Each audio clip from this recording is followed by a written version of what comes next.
एक नज़र सुबह पंजाब की चीदा चीदा खबरों पर। Chairman Punjab group of colleges Mian Amir Mahmood ने कहा है कि तालीम याफ्ता नौजवान ही मुल्क का असल सरमाया है। पंजाब ग्रुप ऑफ कॉलेजेस ज़हीन तलबा की हौसला अफजाई में सर फहरिस्त है। उनका कहना था कि गुजरात के तलबा पंजाब भर में अपनी ज़ानत के बाद सबसे आगे हैं। यही वजह है कि हर साल गुजरात के तलबा यूनिवर्सिटी सतह के इम्तहानात में नुमाया पोजीशन हासिल करते हैं। Punjab group of colleges Gujranwala division में नुमाया पोजीशन हासिल करने वाले तालिब इल्म को कार की चाबी देने की तकरीब से खिताब करते हुए मियां आमिर महमूद का कहना था कि उनकी ख्वाहिश है कि गुजरात के तलबा अपना एजाज बरकरार रखें। उनका कहना था कि निजी इदारे तालीम के फरोग में हुकूमत का हाथ बटा रहे हैं। म्यारी तालीम के फरोग में निजी तालीमी इदारों का किरदार नाकाबिले फरामोश है। तलबा अपनी तालीम की तकमील पर तवज्जो दें ताकि उनका कीमती वक्त ज़ाया न हो और वो फारिगुल तहसील होकर मुआशरे का फ़ाल हिस्सा बन सकें। इस मौके पर खिताब करते हुए गुजरात यूनिवर्सिटी के वाइस चांसलर ने कहा कि वो पंजाब ग्रुप ऑफ कॉलेजेस के तदरीसी तरीक़ाकार से बहुत मुतासिर हैं। उनकी कोशिश होगी कि गुजरात यूनिवर्सिटी के साथी और पंजाब कॉलेज के साथी बाहम मिल बैठे और उनके तजुर्बात से फ़ायदा उठाते हुए अपने तलबा की म्यार तालीम को बेहतर बनाएं। तकरीब के अख्तिताम पर मियां आमिर महमूद ने गुजरांवाला डिवीजन में नुमाया पोजीशन हासिल करने वाले तालिब इल्म हमजा जफर को कार की चाबी दी और दीगर तलबा में इनामात तकसीम किए। जबकि पंजाब कॉलेज गुजरात के प्रिंसिपल राना मोहम्मद यूनस ने कहा कि गुजरात में पंजाब कॉलेजेस ने 2 साल में जितनी तरक्की की है उसकी मिसाल नहीं मिलती। पहले साल का रिजल्ट 92% था जबकि इस दफा 95% है और पंजाब कॉलेज गुजरात में तलबा की तादाद इतनी ज्यादा हो गई कि तलबा को दाखिला मिलना मुश्किल हो गया। इसलिए उनकी दरख्वास्त है कि गुजरात में एक और कैंपस बनाया जाए। इस मौके पर executive director Punjab group of colleges Suhail Afzal भी मौजूद थे। हाफिजाबाद की 4 साला जुनीशा का कामयाब ऑपरेशन करके पेट से बालों का गुच्छा निकाल लिया गया। डिस्ट्रिक्ट हेडक्वार्टर्स अस्पताल हाफिजाबाद में डॉक्टरों ने गुज़श्ता 2 साल से बाल खाने वाली 4 साला बच्ची का कामयाब ऑपरेशन करके बालों का गुच्छा निकाल लिया है। तफसीलात के मुताबिक नवाही गांव साखी के रिहायशी जुल्फिकार अली की 4 साला बच्ची जुनीशा 2 साल कबल बाल खाना शुरू कर दिए थे। वक्त गुजरने के साथ साथ बाल उसकी आंतड़ियों में जमा होकर एक गुच्छे की शक्ल इख्तियार कर गए।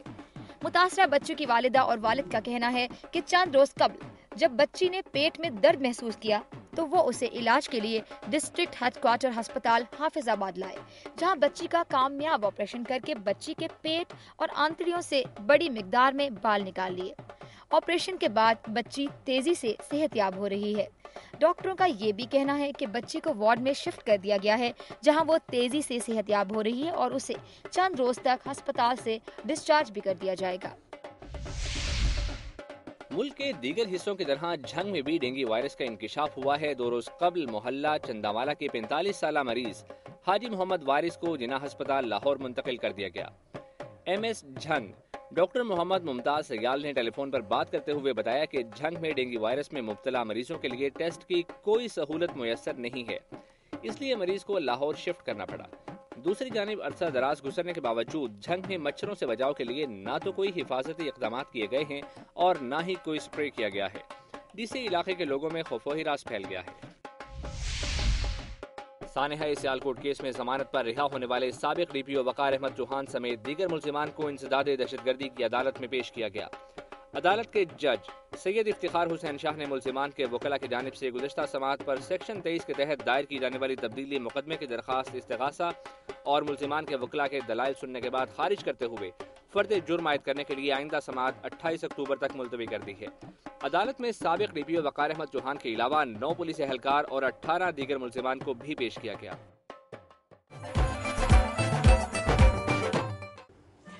सुबह पंजाब से मौसूल होने वाली रिपोर्ट्स के बाद अब आपको लिए चलते हैं मरकज़ारों की सरजमीन गिलगित बल्तिस्तान की तरफ और नजर डालते हैं इलाके की अहम रिपोर्ट्स और खबरों पर। कमर तोड़ महंगाई के बायस जहां अशियाए ज़रूरिया की आम मार्केटें ग्राहकों से खाली नजर आती हैं, वहीं लंडा बाजारों की रौनकें भी मांद पड़ गई हैं। स्कर्दू के लंडा बाजारों की वीरानी के बारे में देखते हैं मोहम्मद हुसैन आजाद की ये रिपोर्ट। स्कर्दू के 70% गरीब और मुतवस्सित तबके के लोग मौसम सरमा की आमद के साथ ही लंडा बाजारों का रुख किया करते थे, ताकि आम बाजारों की निस्बत वो आधी कीमतों पर जैकेट्स और स्वेटर्स समेत दीगर गर्म कपड़े हासिल करके मौसम की सख्तियों से महफूज रह सके। मगर बढ़ती हुई महंगाई की वजह से लंडा बाजारों में खरीदारों का रश अब न होने के बराबर है। जो एक बार भटक कर यहाँ आ जाए उसमें दोबारा पलट कर आने की हिम्मत नहीं होती। मैं खुद बहुत सारी चीजें खरीदने यहाँ आया था, लेकिन महंगाई का तूफान इस हद तक है कि जो आम चीजें हैं वो भी हमारी क़ुव्वत खरीद से बाहर हैं। اس ناموافق صورتحال سے لنڈا فروش بھی مایوس نظر آتے ہیں۔ اکثر بیوپار دن بھر گاہکوں کے انتظار کے بعد شام کو خالی ہاتھ گھر لوٹ جاتے ہیں تو گاہکوں کی راہ تکتے تکتے کسی کی آنکھ لگ جاتی ہے۔ اتنا مہنگائی ہے کہ کوئی حد نہیں، اور وہاں سے پھر کرایہ ہمیں اتنا پڑتا ہے، یہاں ہم جو بیچنے کے لیے ہمارے لیے وارہ نہیں ہوتے، یہاں خریداری ہی کم ہوتا ہے، دکان کا کرایہ ہی نہیں نکلتا ہے۔ لنڈے کی اشیاء کا بھی غریب اور متوسط طبقے کے عوام کی قوت خرید سے باہر ہو جانا کسی آفت سے کم نہیں۔ لنڈا بازاروں کی ویرانی اس بات کا واضح ثبوت ہے کہ مہنگائی کے افریت کے باعث غربت کی شرح میں اضافہ ہو گیا ہے۔ محمد حسین آزاد، دنیا نیوز، اسکردو۔ ناظرین، گلگت بلتستان سے موصول ہونے والی رپورٹس آپ نے ملاحظہ کی۔ اب آپ کو لیے چلتے ہیں جنت نظیر وادی کشمیر کی جانب اور نظر ڈالتے ہیں علاقے کی خبروں اور رپورٹس پر۔ ناظرین، آزاد کشمیر میں 63واں یوم تاسیس روایتی جوش و جذبے سے منایا گیا۔ اس موقع پر خطاب کرتے ہوئے صدر آزاد کشمیر راجہ ذوالقرنین اور وزیر اعظم سردار عتیق احمد خان نے عالمی برادری سے مطالبہ کیا کہ وہ مقبوضہ کشمیر میں رائے شماری کرانے کے لیے اپنا کردار ادا کرے۔ تفصیلات بتا رہے ہیں مظفر آباد سے محمد اسلم میر اس رپورٹ میں۔ یوم تاسیس کے موقع پر منعقدہ مرکزی تقریب کے دوران صدر آزاد کشمیر راجہ ذوالقرنین خان نے پولیس کے چاق و چوبند دستے سے سلامی لی اور پریڈ کا معائنہ کیا۔ اس موقع پر ان کا کہنا تھا کہ ریاست کے ایک بڑے حصے پر بھارت قابض ہے۔ انہوں نے کہا کہ پوری قوم آزادی کی جدوجہد میں مصروف مقبوضہ کشمیر کے بہن بھائیوں کے ساتھ ہے۔ تقریب کے دوران پولیس کے مختلف شعبوں سے تعلق رکھنے والے جوانوں نے پیشہ ورانہ صلاحیتوں کا مظاہرہ کیا، جبکہ پولیس بینڈ نے قومی ترانوں اور ملی نغموں کی دھنیں بجائیں۔ ریاست جموں و کشمیر کا حقیقی یوم تاسیس اس وقت ہوگا جب اس کے مقبوضہ علاقے میں رہنے والے لوگوں کو اقوام متحدہ کی قراردادوں کے مطابق اپنے مستقبل کا فیصلہ کرنے کا موقع دیا جائے گا۔ کیمرہ مین محمد نوید کے ساتھ محمد اسلم میر، دنیا نیوز، مظفر آباد۔ ناظرین، آج کا پروگرام آپ نے دیکھا۔ قدرتی آفت سے پیدا ہونے والی صورتحال نے جہاں عام آدمی کو بری طرح سے متاثر کیا ہے، وہیں حکومت کی جانب سے امداد کی فراہمی کے دعووں کا پول بھی کھول دیا ہے۔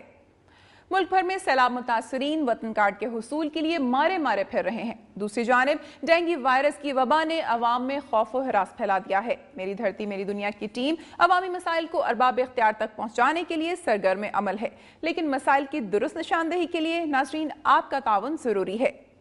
اپنی تجاویز اور آراء کے لیے ہمارا ای میل ایڈریس نوٹ کر لیں، mdmd@duniatv.tv۔ پروگرام کا وقت ختم ہو رہا ہے، پھر حاضر ہوں گے عوامی مسائل کا جائزہ لیتی خبروں اور رپورٹس کے ساتھ۔ اپنی میزبان امینہ خان اور میری دھرتی میری دنیا کی ٹیم کو اجازت دیجیے۔ اپنا بہت خیال رکھیے گا۔ اللہ حافظ۔